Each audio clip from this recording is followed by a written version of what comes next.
كتاب الله دستوري وخير الخلق أسوتنا بسنته جلال. سامعین و سامعات، ناظرین و ناظرات،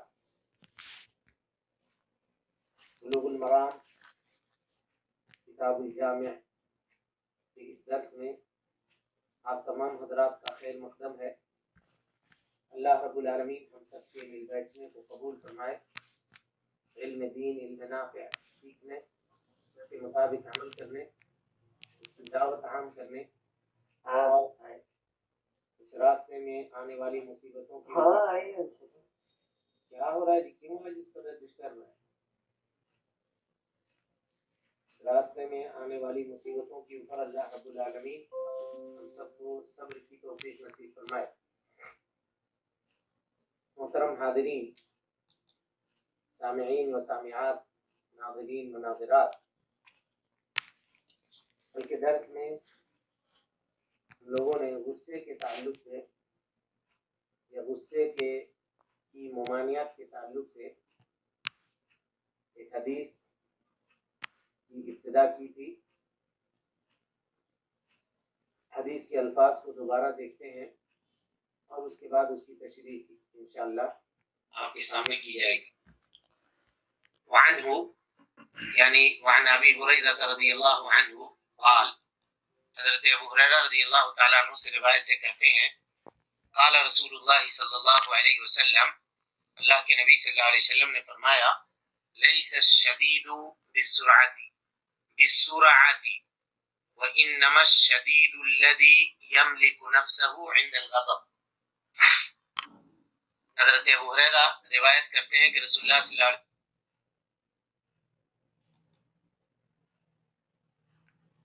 کو بہت زیادہ پچھاڑنے والا ہے، پٹکنے والا ہے، ہرا دینے والا ہے، بلکہ بہت زیادہ طاقتور صرف اور صرف وہ ہے جو غصے کے وقت اپنے آپ کو قابو میں رکھے، جو غصے کے وقت اپنے آپ کو قابو میں رکھے۔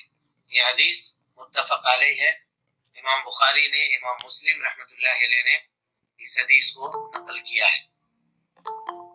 دو لفظ ہے جی، ایک ہے سرعہ اور ایک ہے سرعہ۔ تو سرعہ اگر کہیں گے، سرعہ ہے نا، سین را کے فتحہ کے ساتھ ہمزہ کے وزن پر، ہمزہ سرعہ ہے نا، تو اس کا معنی یہ ہوگا کہ وہ آدمی جو اپنی قوت اور اپنی طاقت سے دوسروں کو پچھاڑ دے۔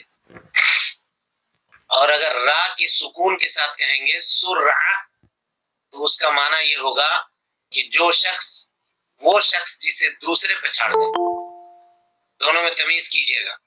سرعہ را کے فتح کے ساتھ اگر کہیں گے تو پچھاڑنے والا، اور سرعہ اگر کہیں گے تو جس کو پٹک دیا گیا ہو، جو بار بار پٹکا جاتا ہو، اس کو سرعہ کہیں گے۔ عین کے، را کلمے کے، یا اس کو عین کلمہ بھی آپ کہہ سکتے ہیں سکون کے ساتھ۔ بہرحال اس حدیث کے فوائد کے اوپر غور کیجئے۔ اللہ رب العالمین نے قرآن مجید میں غصہ پر قابو پانے والوں کی تعریف فرمائی ہے جی۔ اگر غصہ کی قباحت پر یہی ایک بات کہہ دی جائے تو کافی ہے کہ اللہ تعالیٰ نے ان لوگوں کی تعریف کی ہے جو اپنے غصے کو کنٹرول کرتے ہیں، اپنے غصے کو کنٹرول کرتے ہیں۔ لیکن یہ کنٹرول کرنا کب اور کہاں ہے؟ کہ کل کے درس میں ہم نے تھوڑی سی گفتگو اس بات کے اوپر کی تھی، انشاءاللہ پھر تفصیلی بات ہم آپ کے سامنے کریں گے۔ لیکن اللہ رب العالمین نے ایسے لوگوں کی تعریف کی ہے جو اپنے غصے کے اوپر قابو پاتے ہیں۔ اللہ تعالیٰ فرماتا ہے والذین یجتنبون کبائر الاثم والفواحش واذا ما غضبوا هم یغفرون، واذا ما غضبوا هم یغفرون۔ وہ لوگ جو بڑے گناہوں اور بے حیائی کے کاموں سے بچتے ہیں اور جب غصے میں آتے ہیں تو معاف کر دیتے ہیں۔ ہم لوگوں کا معاملہ کیا ہے کہ ہم لوگ جب غصے میں آتے ہیں تو انتقام لیتے ہیں، جبکہ اللہ تعالیٰ نے ان لوگوں کی تعریف کی ہے کہ جو برے کاموں سے، بے حیائی سے اپنے آپ کو بچاتے ہیں، اور جب کبھی ان کو غصہ آتا ہے کسی کے اوپر تو معاف کر دیتے ہیں۔ غصہ آنے کے باوجود، غصہ میں کوئی آدمی معاف کر دے، اس کا مطلب کیا ہے کہ وہ غصے کے اوپر کنٹرول کر رہا ہے، اس کو اپنے نفس کے اوپر بھرپور کمانڈ اور کنٹرول حاصل ہے، تب جا کر کے وہ آدمی ایسا کر رہا ہے۔ اسی طرح سے اللہ رب العالمین نے جنت میں جانے والوں کے جو اوصاف قرآن مجید میں بیان کیے ہیں جی، اس میں اللہ تعالیٰ نے فرمایا، اور یہ متقیوں کی بھی صفت ہے، یہ کیا ہے؟ الذین ينفقون فی السراء والضراء والکاظمین الغیظ جو لوگ خوشی اور تکلیف میں خرچ کرتے ہیں۔ آدمی خوشی میں خرچ کرتا ہے، تکلیف سے مراد یہاں پہ یہ ہے کہ آمدنی اگر قلیل ہو تب بھی خرچ کرتے ہیں، بہت فائدہ ہو رہا ہے، بہت مال آ رہا ہے تو چلیے آدمی خرچ کر رہا ہے، لیکن آمدنی اگر گھٹ گئی، بزنس میں تھوڑا سا گھاٹا لگ گیا یا مار کھا گئے تو لوگ کہتے ہیں ہم اس وقت خود پریشان ہیں، آپ ہمارے سامنے مت آئیے، اس وقت ہم کو شرمندہ نہ کیجیے۔ اس میں شرمندہ کیا بات ہے؟ جب آپ کو اللہ مال دے رہا تھا اس وقت آپ 100 دے رہے تھے، ابھی اللہ نے مال نہیں دیا ہے، کم سے کم 1 روپیہ تو دیجیے، 5 روپیہ تو دیجیے، اللہ کے راستے میں دینا بند مت کیجیے۔ ہو سکتا ہے آپ کا وہی 1 روپیہ، اس سے اللہ تعالیٰ آپ کے مال کے اندر یا آپ کا جو گھاٹا ہوا ہے اس کے اندر تلافی کر دے، لیکن ہم لوگوں کا معاملہ ایسا ہے کہ ہم لوگ بالکل بند کر دیتے ہیں، ایسا نہیں کرنا چاہیے۔ تو اللہ تعالیٰ نے تعریف کی ان کی، کہا ينفقون فی السراء والضراء، خوشحالی میں بھی اور تنگدستی میں بھی، دونوں میں وہ خرچہ کرتے ہیں۔ والکاظمین الغیظ، اور غصے کو پی جاتے ہیں، والعافین عن الناس، اور لوگوں کو معاف کر دیتے ہیں۔ غصے کو پی جاتے ہیں، لوگوں کو معاف کر دیتے ہیں۔ یہاں ایک صفت دیکھیے، صرف یہ نہیں کہا کہ غصے کو پی جاتے ہیں، ٹھیک ہے، ہم نے غصہ پی لیا، اس کا اظہار نہیں کیا۔ آج کل یہی ہوتا ہے، آپ کے سامنے کوئی اظہار نہیں کر رہا لیکن اندر پورا دل میں رکھا ہوا ہے، اچھا موقع ملے گا تم کو دیکھیں گے، اس وقت ہم کچھ نہیں کر رہے۔ یہ غصہ کا پینا نہیں ہوا، ایک بات۔ اور دوسری بات یہ کہ ایک آدمی ہے، مثال کے طور پہ کوئی طاقتور آدمی ہے، اس سے اس کا معاملہ ہوا، اب یہ جانتا ہے کہ ہم نہیں سکیں گے اس سے، اگر لگیں گے تو آپ کیا کریں گے؟ مجبوری میں ہم غصہ پی کر کے رہ گئے، تو یہ غصہ کا پینا نہیں ہوا جو مجبوری میں آپ نے پیا ہے، یہ تو آپ کی کمزوری ہے۔ غصہ اس وقت پینا ہے جب آپ اس سے انتقام لینے کی طاقت رکھتے ہیں۔ اس نے آپ کا 1 بگاڑا ہے، آپ 10 بگاڑنے کی طاقت رکھتے ہیں، لیکن آپ نے کہا جاؤ اللہ کے لیے میں نے تم کو معاف کیا۔ اور یہی اسوہ ہے جی، یہی نمونہ ہے نبی صلی اللہ علیہ وسلم، آپ نے کیسے معاف کیا تھا ان لوگوں کو جنہوں نے صحابہ کرام کو اور خود آپ کو تکلیف دی تھی، جب ان کے گردنوں کے آپ مالک ہو گئے فتح مکہ میں، سب کو ایک لائن سے کھڑا کیے ہوئے تھے، ہاں آپ نے کہا کیا ارادہ ہے تمہارا، کیا کہا کہ آپ معاف کرنے والے ہیں، کہا جاؤ سب کو معاف کر دیا۔ حضرت یوسف، بھائیوں نے ظلم کیا تھا، سب کچھ کیا تھا، قادر تھے، سپاہی آپ کے تھے، مصر کے خزانے کے بادشاہ تھے، اگر چاہتے تو پولیس سے پکڑوا کر کے سب کو جیل کی سلاخوں کے پیچھے ڈال دیتے، لیکن آپ نے نہیں کہا، آپ نے ایسا نہیں کیا، بلکہ استغفار کیا ان کے لیے، کہا یغفر اللہ لنا ولکم، اللہ میری بھی مغفرت کرے، تمہاری بھی مغفرت کرے، یہ دعا کر دی۔ یہ ہے معاملہ، انسان کو چاہیے کہ دل اپنا بڑا رکھے، لیکن آج ہوتا یہ ہے کیا، دیکھیے بھائی ہم آپ سے بات ہو گئی، غلطی ہو گئی، معاف کر دیے گا، ہاں ہم نے آپ کو معاف کر دیا، یہ کہہ رہے ہیں دکھاوے کے لیے، لیکن یہ بھی کہہ رہے ہیں دل میں کہ ہم تم کو دیکھیں گے، دیکھ لیں گے تم کو، موقع ملے گا، اور پھر وہیں سے شروع ہو گیا اس کے خلاف جال بننا، اس کے خلاف سازشیں کرنا، ہاں اس کے لیے راستے تنگ کرنا، اور یہ ساری چیزیں جو آپ ہم سے بہتر جانتے ہیں، یہ مسائل آپ لوگ سمجھتے ہوں گے. تو ایسا آدمی یہ نہ تو متقی ہو سکتا ہے جی، اور نہ جنتی جانے والوں کے اوصاف میں سے وہ آدمی شامل ہو سکتا ہے. حضرت انس رضی اللہ تعالی عنہ روایت کرتے ہیں کہ اللہ کے نبی صلی اللہ علیہ وسلم کا گزر کچھ لوگوں کے پاس سے ہوا جو کشتی کر رہے تھے. فرمایا یہ کیا ہو رہا ہے، یہ کیا ہو رہا ہے؟ تو انہوں نے کہا کہ فلاں آدمی جس سے بھی جو بھی اس سے کشتی کرتا ہے وہ اس کو پچھاڑ دیتا ہے. آپ نے فرمایا کہ تمہیں اس سے طاقت والا آدمی نہ بتلاؤں؟ صحابہ کرام کو اللہ کے نبی صلی اللہ علیہ وسلم نے پوچھا کہ اس سے بھی زیادہ طاقت والا آدمی نہ بتلاؤں؟ وہ آدمی جس سے کسی آدمی نے غصہ دلانے والی بات کی ہو اور وہ اپنے غصے کو پی گیا ہو، اور اس حال میں کہ شیطان اس کے اوپر غالب آتا، اس نے یہ شیطان کے اوپر غالب آ گیا، یہ شیطان کے اوپر غالب آ گیا ہے نا، اور اپنے ساتھی کو اس نے معاف کر دیا ہو، تو یہ آدمی اس سے بھی زیادہ کیا ہے؟ پہلوان ہے، اس سے بھی زیادہ پہلوان ہے. اب یہاں پہ کشتی کا لفظ آیا جی، تو آج کل کے زمانے میں جو کشتیاں ہوتی ہیں WWF اور اس طرح کی جو چیزیں، ان کے دیکھنے کا کیا حکم ہے؟ تو علماء نے کہا کہ حرام ہے، نہیں دیکھ سکتے، وقت کا ضیاع ہے، وقت کا ضیاع ہے. ہاں آپ کرنا چاہتے ہیں، کھیلنا چاہتے ہیں، شوق سے کھیلیے، دیکھ کیوں رہے ہیں آپ؟ دیکھ کیوں رہے ہیں؟ تو کہا کہ یہ وقت کا ضیاع ہے اور اس سے انسان کو کیا کرنا چاہیے؟ بچنا چاہیے. ہاں آپ کرنا چاہتے ہیں، آپ کھیلنا چاہتے ہیں، آپ اپنے جسم کو مضبوط کرنا چاہتے ہیں کشتی کے ذریعے سے، تو ایکسرسائز کے لیے آپ کر سکتے ہیں، محدود وقت میں، جو نماز کا وقت نہ ہو اور کسی فریضے سے آپ کو غافل کرنے والا نہ ہو. تو ایسے وقت میں انسان اس طرح کے کام اگر کرنا چاہے تو کر سکتا ہے. بڑے بڑے لوگ طاقتور ہوتے ہیں. ہاں نبی صلی اللہ علیہ وسلم کے زمانے میں ایک شخص تھا جی، جس کا نام تھا رکانہ ابن یزید. کیا نام تھا؟ رکانہ ابن یزید. بہت طاقتور تھا.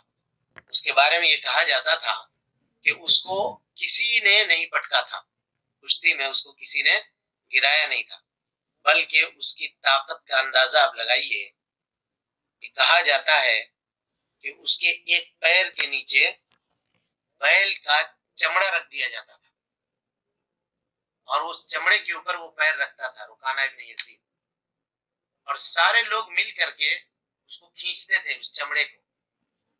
چمڑا پھٹ جاتا تھا لیکن اس کے پیر کو نہیں ہٹا سکتے تھے، اتنا طاقتور تھا. کہیے رکانہ ابن یزید.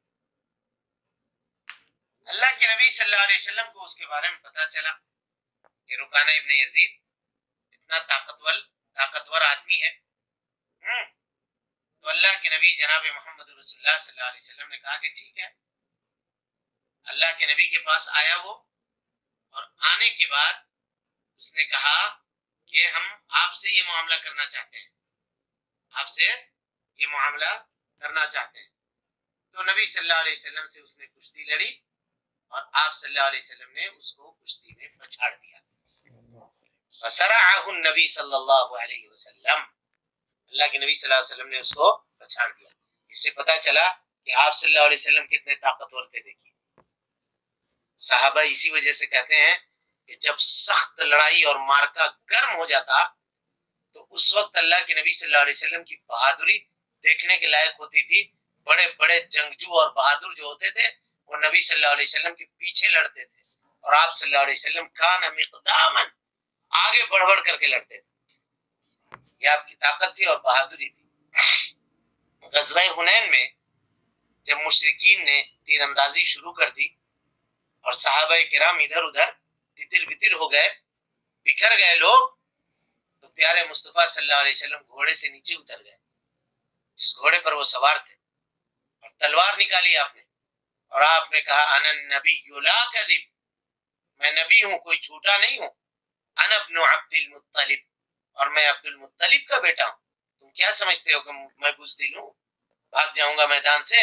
اور تنہا نبی صلی اللہ علیہ وسلم میدان میں ڈٹے رہے، ان کے تیروں کا اور ان کے کسی معاملے کا کوئی پرواہ آپ صلی اللہ علیہ وسلم نے نہیں کی. بہادری تھی. اسی طرح سے آپ صلی اللہ علیہ وسلم کتنے بہادر تھے اس کے واقعات کئی ایک علماء نے بیان کیے ہیں. ایک مرتبہ مدینے میں یہ افواہ پھیلی ہوئی تھی کہ باہر سے دشمن حملہ کرنے والا ہے. یہ افواہ تھی پھیلی ہوئی. رات کو اچانک کچھ آوازیں سنائی دی مدینے کے اطراف. صحابہ کرام اٹھے دیکھنے کے لیے کہ کہاں سے آوازیں آ رہی ہیں, کیا آ رہی ہیں. تو دیکھا کہ گھوڑ سوار دور سے چلے آ رہے ہیں ادھر. جب اللہ کے نبی صلی اللہ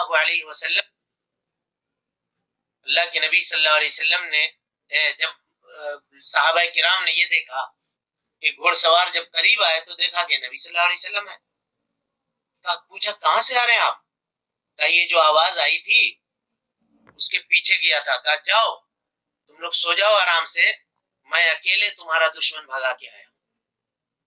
میں اکیلے تمہارا دشمن بھگا کر کے آیا. کہا دیکھیے رات کی تاریکی میں بغیر کسی کو جگائے ہوئے, بغیر کسی کو اطلاع دیے ہوئے آپ گھوڑے پر سوار ہو گئے اور دشمن کے پیچھے لگ گئے. تو یہ آپ صلی اللہ علیہ وسلم کی بہادری تھی. بہرحال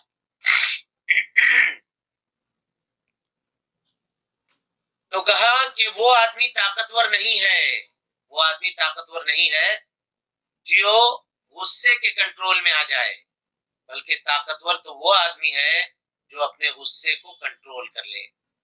صحیح مسلم میں حضرت عبداللہ ابن مسعود رضی اللہ تعالیٰ عنہ سے روایت ہے, رسول اللہ صلی اللہ علیہ وسلم نے فرمایا تم اپنے سے زیادہ پچھاڑنے والا کس کو شمار کرتے ہو؟ کس کو شمار کرتے ہو؟ صحابہ سے پوچھا نبی صلی اللہ علیہ وسلم. تو صحابہ کرام نے کہا کہ ہم اس کو شمار کرتے ہیں جس کو ہم نہ پچھاڑ سکیں. تو آپ نے فرمایا کہ سنو, پچھاڑنے والا وہ نہیں ہے, پچھاڑنے والا تو صرف اور صرف وہ ہے جو غصے کے وقت اپنے نفس کو قابو میں رکھے, غصے کے وقت اپنے نفس کو قابو میں رکھے. ٹھیک ہے, غصہ پر قابو پانے کے کیا طریقے ہیں جی؟ اللہ کے نبی جناب محمد رسول اللہ صلی اللہ علیہ وسلم نے اس کے کئی طریقے سکھائے ہیں. سب سے پہلے تو یہ سمجھنا چاہیے کہ غصہ آتا کہاں سے ہے. اصل میں یہ شیطان کی طرف سے ہوتا ہے, اس لیے اس کا علاج بھی یہی ہے کہ شیطان سے بچنے کے لیے اللہ رب العالمین کی پناہ طلب کی جائے. اللہ تعالیٰ نے فرمایا وَإِمَّا يَنزَغَنَّكَ مِنَ الشَّيْطَانِ نَزْغٌ فَاسْتَعِذْ بِاللَّهِ إِنَّهُ سَمِيعٌ عَلِيمٌ. اگر تمہیں شیطان کی طرف سے کچوکا لگے, یعنی شیطان تمہارے غصے کو ابھارنے کی کوشش کرے, تم کو مشتعل کر دے, تو اللہ کی پناہ مانگو, یقیناً وہی سننے والا ہے اور جاننے والا ہے. اللہ کی پناہ مانگو شیطان رجیم سے. تو پتہ چلا اللہ کا پناہ کیسے مانگے گا. تو سلیمان ابن سورت رضی اللہ عنہ فرماتے ہیں کہ نبی کریم صلی اللہ علیہ وسلم کے پاس میں بیٹھا ہوا تھا, دو آدمی آپس میں گالی گلوچ کر رہے تھے, لڑائی ہوئی ہوگی کسی بات پر. ان میں سے ایک کا چہرہ سرخ ہو گیا اور گلے کی جو رگیں ہیں وہ پھول گئیں. تو نبی صلی اللہ علیہ وسلم نے فرمایا مجھے ایک ایسا کلمہ معلوم ہے کہ اگر یہ وہ کلمہ کہہ لے تو اس کی یہ حالت ختم ہو جائے گی, اس کی یہ حالت ختم ہو جائے گی. کہا وہ کون سا کلمہ ہے؟ کہا اعوذ باللہ من الشیطان الرجیم.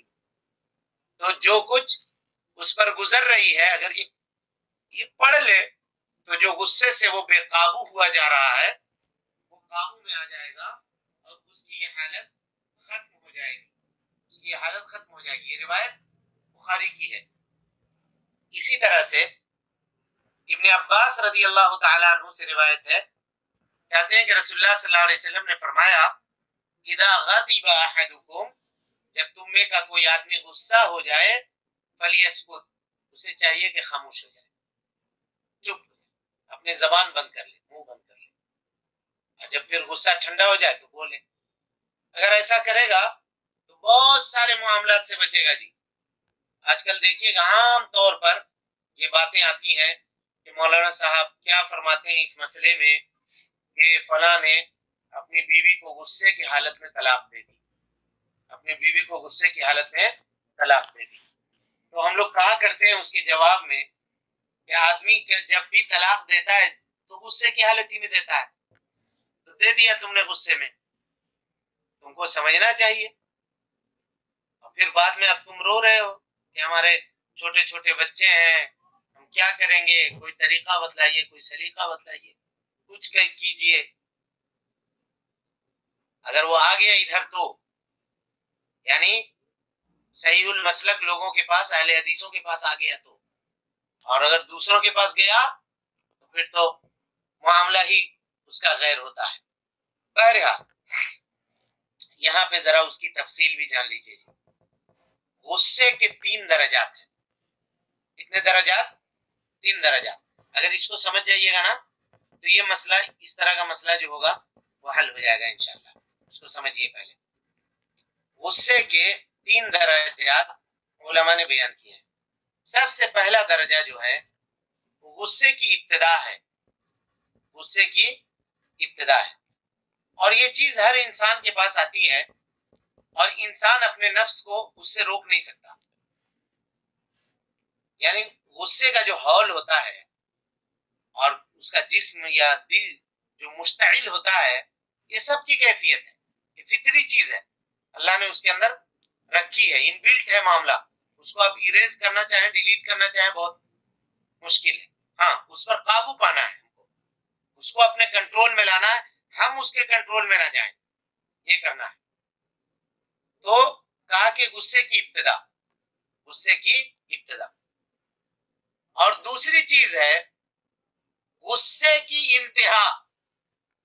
غصے کی انتہا یعنی وہ آدمی جس کے دل و دماغ کے اوپر غصہ حاوی ہو کر کے اس کو نشے میں کر دیا ہو، پاگل بنا دیا.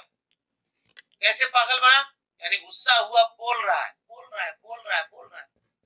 غصہ جب ٹھنڈا ہوا تو کہا کہ جانتے ہو میاں، تم نے غصے میں ہم کو کیا کیا کہہ دیا. کیا کہہ دیا؟ کہا تم نے ایسا ایسا کہا. نہ، تم جھوٹ بول رہے، ہم نے نہیں کہا، بالکل نہیں کہا ایسا. اب اس کو یاد نہیں آ رہا ہے.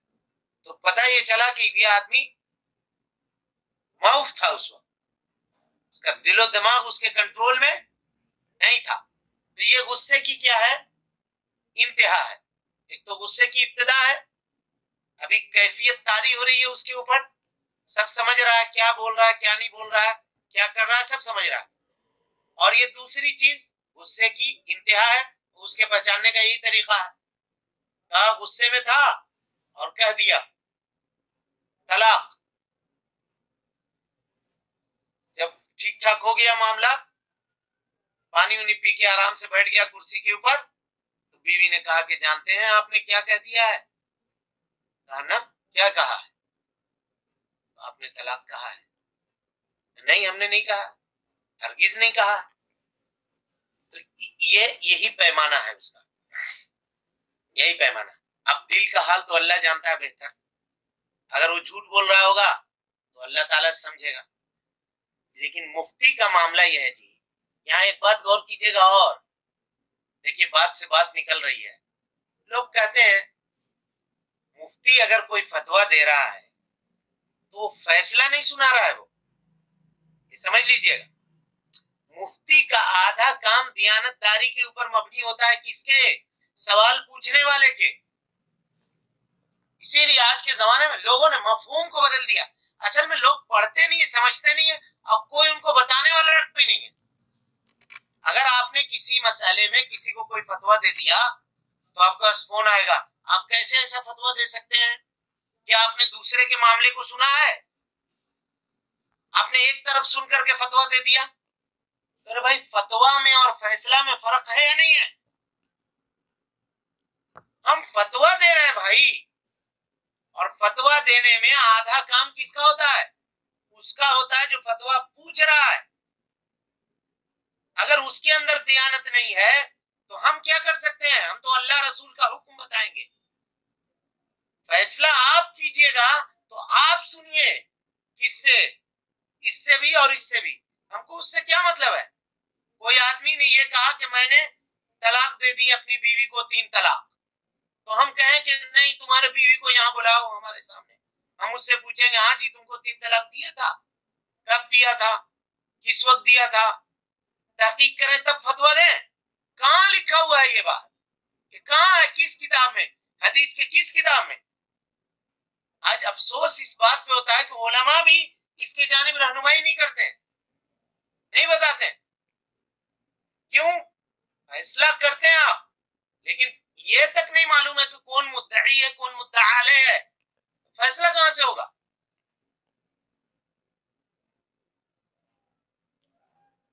بات آئی پھر دوسری طرف نکل رہی ہے.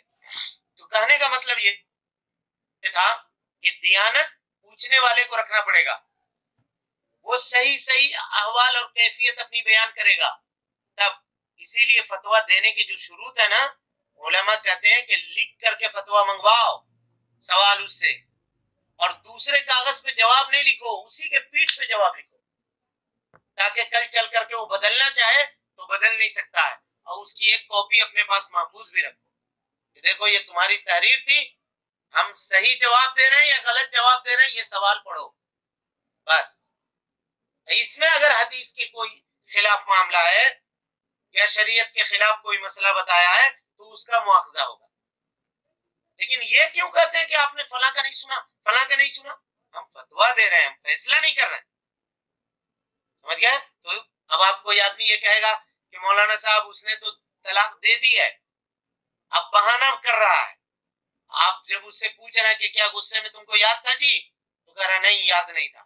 اب بہانہ کر رہا تو اس کا مالک اللہ ہے. ہم کو دل چیر کے دیکھنے کا تھوڑی حکم ہے. یا اگر دل چیر بھی دے گا کوئی آدمی چاقو سے تو وہاں لکھا ہوا ہے کس نے دیا تھا، دیکھ پائے گا؟ نہیں دیکھ پائے گا. اس کے ہم مکلف ہی نہیں ہیں. نبی صلی اللہ علیہ وسلم نے کہا تھا اللہ شققت عن قلبک.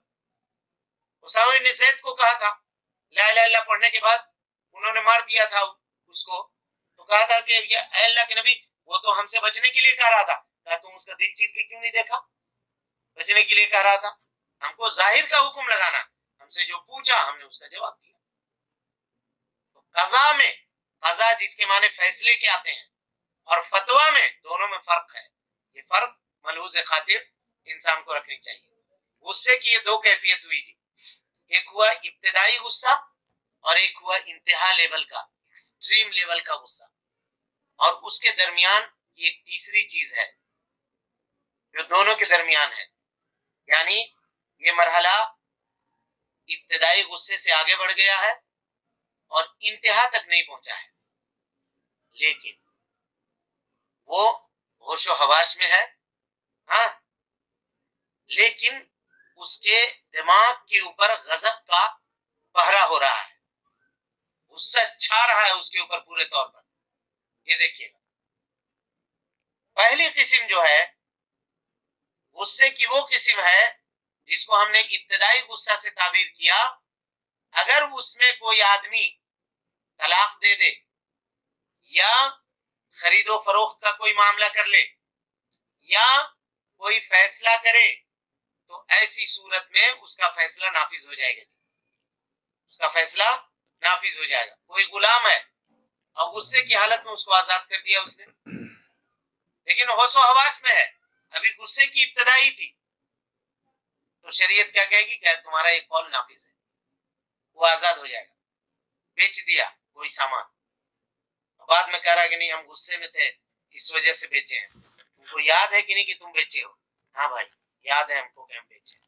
ہو گیا، جاؤ. کیوں بیچا؟ غصے میں بیچا ہے.